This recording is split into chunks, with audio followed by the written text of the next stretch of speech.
Alô, bom dia, você está no canal Professor Belém nesta terça-feira, dia 18 de julho de 2023. Sejam todos bem-vindos. Todo mundo já sabe disso, a notícia foi espalhada ontem, ou melhor, espalhou-se como um rastilho de pólvora, como se dizia, mas não custa revê-la. Diz a matéria do Diário Oficial de hoje, intitulada PGR quer dados de quase 70 milhões de seguidores de Bolsonaro nas redes sociais. A Procuradoria-Geral da República, PGR, enviou ao ministro do Supremo Tribunal Federal, Alexandre de Moraes, uma requisição para que o ministro autorize o envio de dados de identificação dos seguidores do ex-presidente nas redes sociais. Eu já nem vou citar o nome do ex-presidente para não ter problemas aqui na plataforma, mas vocês sabem quem são, evidentemente. Quem é, não é? Evidentemente. O documento não faz qualquer distinção sobre o seguidor ter manifestado apoio ou não em postagens críticas ao sistema eleitoral, urna eletrônica, Tribunal Superior Eleitoral ou atos de vandalismo do 8 de janeiro de 2023. O critério determinado pelo subprocurador-geral da República, Carlos Frederico Santos, que assina o documento, é apenas o de seguir o expediente. Diz o documento que as empresas encaminhem em arquivo eletrônico em formato PDF a lista completa com os nomes e dados de identificação dos seguidores de... vocês sabem quem. Muito bem. Lá pelas tantas, diz o Diário do Poder. O subprocurador também pede para que eventuais autoridades com foro por prerrogativas junto ao Supremo Tribunal Federal, ou seja, com foro privilegiado, e que tenham feito publicações semelhantes ou repostado o material, sejam identificadas e que as métricas, alcance, comentário, visualizações, etc., sejam fornecidas. A decisão sobre o pedido da PGR caberá a Moraes, por ser o relator do inquérito que apura os atos de vandalismo que ocorreram em Brasília no início do ano, quando as sedes dos três poderes foram invadidas e depredadas. Se acatada, termina o Diário do Poder dizendo, dados de quase 70 milhões de seguidores deverão ser repassados para o subprocurador.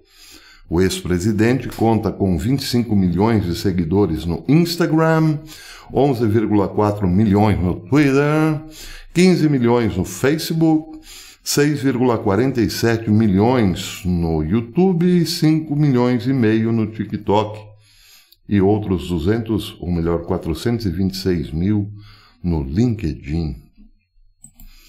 Por falar em LinkedIn, muita gente pede amizade. Me pede a minha amizade lá no LinkedIn, mas eu confesso, eu entrei há algum tempo, muitos anos, coloquei lá o meu perfil, meu nome e tal, e nunca mais entrei, não sei nem como entrar. Então peço desculpa se alguém que assiste esse vídeo me pediu amizade no LinkedIn e eu não dei a menor pelota.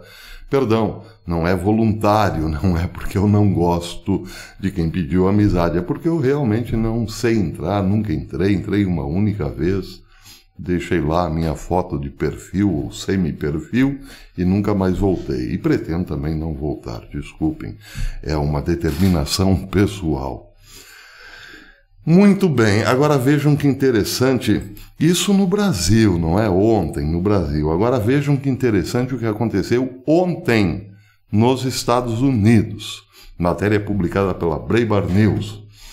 A pedido do Departamento de Justiça, um Tribunal Federal de Apelações suspendeu temporariamente uma decisão de um tribunal inferior que impedia que membros importantes do governo Biden pressionassem as empresas de mídia social a censurar os americanos. Um tribunal inferior havia, então, proibido que o governo Biden pressionasse as redes sociais. E agora o Departamento de Justiça, a pedido do Departamento de Justiça, um tribunal federal com 3 juízes Um foi indicado por Bill Clinton, outro por Obama e outro por Donald Trump, suspendeu o que havia decidido o tribunal um pouco menor. Suspendeu temporariamente a decisão do tribunal inferior de impedir que membros do governo pressionem as redes sociais. Entenderam, né? Então está liberado de novo, o governo pode pressionar as redes sociais. Diz a matéria: a interrupção significa, por enquanto, que os funcionários do governo Biden podem retomar o contato com empresas de mídia social. Eles foram proibidos de fazê-lo por uma liminar concedida aos demandantes de Missouri versus Biden pelo juiz distrital dos Estados Unidos, Terry Doughty, da Louisiana, no início deste mês.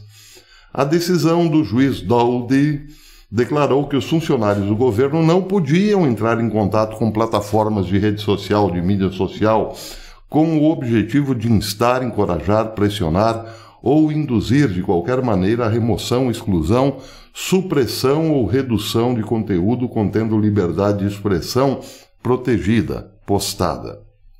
Os advogados do governo argumentaram que a liminar pode impedir o governo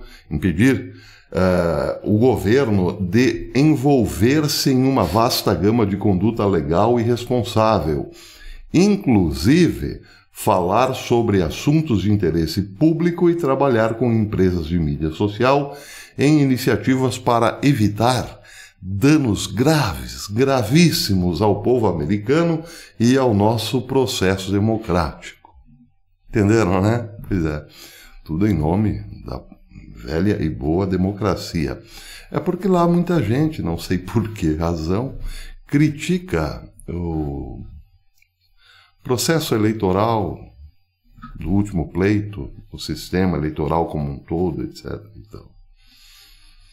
Então, para salvar a democracia, o governo está pressionando as redes sociais para ir em busca do quê exatamente? De dados dessas pessoas malévolas, chatas, mal intencionadas que querem destruir a democracia com seus comentários. Um caso observado de perto, Missouri versus Biden, revelou a extensão dos esforços do governo federal para influenciar as decisões de moderação de conteúdo tomada pelas principais empresas de tecnologia. As divulgações reveladas por meio do processo mostram que os funcionários do governo queriam que as empresas de tecnologia censurassem plataformas e mensagens privadas como o WhatsApp, de propriedade do Facebook, entre outras, e por aí vai. Bem, eu vou fazer um aparente corte, vou entrar numa notícia que aparentemente não tem nada a ver com essas duas que eu dei agora. Aparentemente, mas tem tudo a ver, só que você é que ligará os pauzinhos. Esta foi publicada no Yahoo News hoje, diz o seguinte, vou ler só um pedacinho, é bem curtinha. Cerca de uma década depois que assistentes virtuais como Siri e Alexa entraram em cena, uma nova onda de ajudantes de inteligência artificial com mais autonomia está aumentando as apostas, alimentada pela visão mais recente da tecnologia por trás do ChatGPT e seus rivais. Sistemas experimentais executados em GPT-4 ou modelos semelhantes estão atraindo bilhões de dólares em investimentos, enquanto o Vale do Silício compete para capitalizar os avanços da inteligência artificial. Os novos assistentes, muitas vezes chamados de agentes ou copilotos, prometem realizar tarefas pessoais e de trabalho mais complexas quando comandadas por humanos, sem necessidade de supervisão próxima. Quer dizer o seguinte, você comanda, você dá uma ordem para a inteligência artificial amiga. Porém, você não precisa ficar ali em cima pedindo mais coisas. Ela tem muito mais, ou terá muito mais autonomia daqui para frente e realizará inúmeras outras coisas com imensas informações sem você ter pedido. Evidentemente, o que parece ser uma coisa muito, mas muito legal. Como, por exemplo, eu peço aí ao meu amigo Inteligência Artificial que leia todos os comentários postados nos meus vídeos desde o princípio, desde que eu estou aqui no YouTube, para ver quais são realmente os meus grandes amigos, verdadeiros amigos aqui e quem são os meus inimigos. Bem, daqui a pouco eu volto para a inteligência artificial e ela tem lá uma infinidade de dados, como, por exemplo, cuidado com essas pessoas porque eles são perigosos, os comentários são bastante perigosos, e me dá uma lista de pessoas que frequentam o meu canal com potencial, por exemplo, explosivo. Entenderam, né? Mas, de modo ainda mais simples, autonomia. O seu amigo inteligência artificial cuidará da sua vida sem que você fique em cima pedindo coisas. Basta um comando e o resto ele vai deduzindo por ele mesmo. Que mundo maravilhoso, não? Você deve pensar. Bem, agora a outra notícia, finalmente a quarta, que completa tudo isso que eu falei. Preste atenção. Essa matéria foi publicada na poderosa Forbes. E diz o seguinte: em março de 2022, David Zayas estava dirigindo pela Hutchinson River Parkway em Scarsdale, um Chevrolet cinza, carro completamente normal, assim como sua velocidade também era normal. Mas, para o Departamento de Polícia do Condado de Westchester, o carro era motivo de preocupação. Zaya era um possível criminoso. Sua nova e poderosa ferramenta de inteligência artificial identificou o comportamento do veículo como suspeito. Vejam, isso tudo a inteligência artificial faz independentemente do comando humano. Pelo menos essa aí do Departamento de Trânsito, de Polícia de Trânsito de onde mesmo? De Westchester. Ela fez isso. Identificou lá um carro como suspeito. Segue a matéria. Pesquisando em um banco de dados de 1,6 bilhão de registros de placas coletados nos últimos 2 anos em locais no estado de Nova York, a inteligência artificial determinou que o carro de Zayas estava em uma jornada típica de um traficante de drogas. De acordo com um documento do Ministério Público do Departamento de Justiça, ele fez 9 viagens de Massachusetts para diferentes partes de Nova York entre outubro de 2020 e agosto de 2021, seguindo rotas conhecidas por serem usadas por traficantes de narcóticos e para estadias visivelmente curtas. Então, em 10 de março do ano passado, a polícia de Westchester o parou e revistou seu carro, encontrando 112 gramas de crack, uma pistola semiautomática e $34 mil em dinheiro dentro do veículo, de acordo com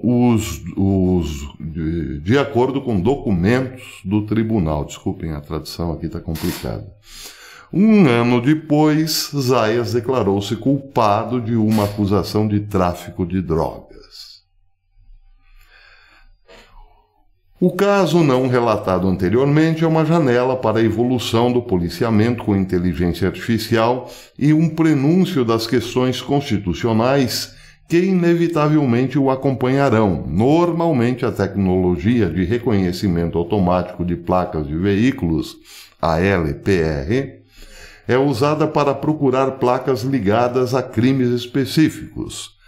Mas, nesse caso, foi usada para examinar os padrões de direção de qualquer pessoa que passasse por uma das 480 câmeras do condado de Westchester durante um período de 2 anos.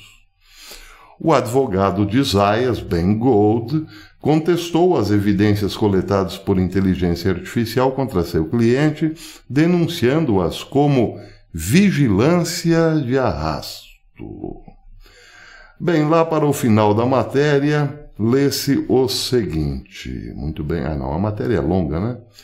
Mas no final diz o seguinte: com tantas agências agora coletando registros de placas de carros e o surgimento de uma vigilância mais avançada com inteligência artificial, os defensores da privacidade estão alertando sobre uma tecnologia em expansão com poucas proteções legais para o americano médio. É a Forbes quem está dizendo, não sou eu. Abre aspas. Você viu os sistemas totalmente metastáticos a ponto de as capacidades de um departamento de polícia local realmente chocarem a maioria das pessoas, disse Kaufman. Este é apenas o começo das aplicações dessa tecnologia e por aí vai. Bem, a princípio parece muito legal, muito bacana, porque o cidadão em questão, no começo dessa matéria, acabou declarando-se sim culpado. Ele era um traficante. Bem, a inteligência artificial analisou todos os movimentos, as rotas, a duração de suas visitas e conclusão da inteligência artificial. Isso aí só pode ser um negócio ilícito, não é mesmo? Tem características de ser tráfico de drogas. E era. Mas o interessante disso é que a inteligência artificial está, em primeiro lugar, municiada com muitos olhos, né? Sorria, você está sendo vigiado. E também consegue detectar padrões de comportamento. E depois, uma vez que os padrões de comportamento foram assimilados, ela também conclui. Ela dá o veredito final dizendo o que é. Muito bem, então o que isso tem a ver com as outras 2 ou 3 notícias que eu dei? Tem tudo, não é mesmo? Bem, de repente, as redes sociais são obrigadas a passarem todas as informações para uma determinada inteligência artificial que fará exatamente o que fez esta aí no condado de Westchester. Analisa comportamentos, estabelece padrões e dá os nomes. Aquelas figuras lá são perigosíssimas. Provavelmente muitas serão mesmo. Mas o fato é esse. Nós já não podemos dizer que vivemos livremente e temos direito à nossa opinião sem que uma inteligência artificial nos acuse de... Bem... Os adjetivos são muitos e os crimes também, podem ter certeza. Daí porque hoje eu tenho o maior medo de dar emojis de coraçõezinhos nos comentários aqui do canal. Eu confesso aos amigos, eu leio quase todos, principalmente dos membros do canal. Todos os comentários dos membros do canal eu leio com muita atenção. Só que agora eu me sinto na obrigação de dizer o seguinte: cuidado com os comentários, meus queridos amigos. Eu já nem posso dar mais coraçãozinho para vocês. Mas tomem cuidado porque os nossos dados hoje podem revelar padrões que não coincidem com a realidade, se é que vocês me entendem. Seja como for, este é o admirável mundo novo em que estamos. Eu até compus uma letra de música e gostaria muito de... apresentá-la para Caetano e Gil, por exemplo, para interpretarem a minha canção. A letra começa dizendo o seguinte: Coreia do Norte é aqui, a Coreia do Norte é aqui. Parece plágio de outra música, né? Agora não sei, mas não é lá uma grande letra, né? A Coreia do Norte é aqui. Mas parece que é verdadeira. Pois é, hoje,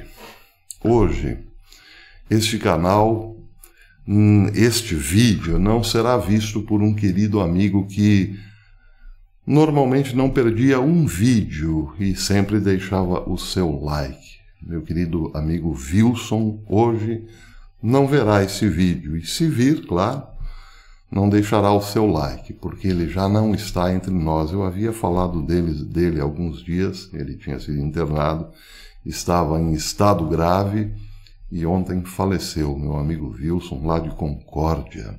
E envio aqui então minhas condolências aos seus familiares, com muita tristeza, claro, com muito pesar, porque era também não só um amigo do canal, Era uma pessoa realmente muito legal.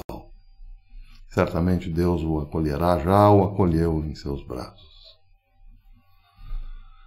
Vou ficando por aqui. Até amanhã, se Deus quiser.